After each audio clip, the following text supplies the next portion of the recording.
As we approach the 75th anniversary of the Belfast Blitz next year, author Brian Barton has launched a detailed book about the tragic events. I'd say first of all that to thank you all for coming. It's a great relief actually to see so many here. I wrote a book on the Blitz about 25 years ago, and I was aware then that there was additional material I could have looked at and should have looked at, and now I'm writing another. I've written a second volume, as it were, and it's much more comprehensive really than the initial one was. Well, basically the early chapters set the sort of context for the Blitz.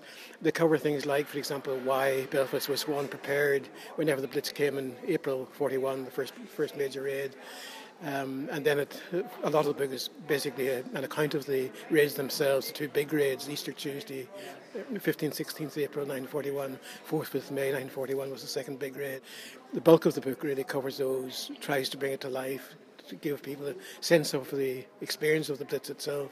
In the final section, deals with sort of trying to assess the overall impact of the Blitz and set it in its overall effects on social, economic, political, etc. effects. There were 4 raids in Belfast. Belfast was comparatively fortunate, really. Many major cities in Britain had far more raids. Glasgow had 11, Liverpool had about over 70.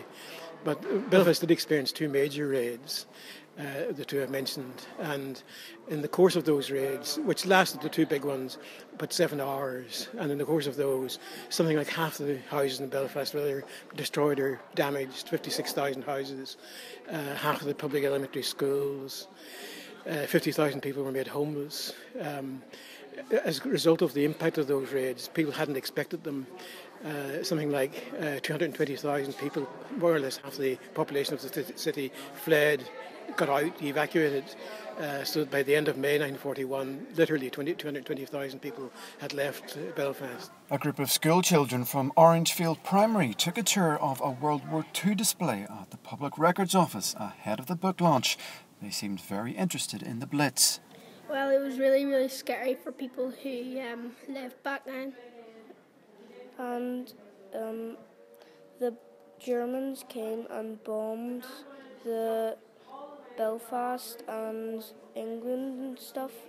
It probably would have been very scary for anyone who was in it. My great uncle said it was very scary for him, and he was scared and he had to run. He didn't like running out to get to either an Anderson shelter or a public shelter every night.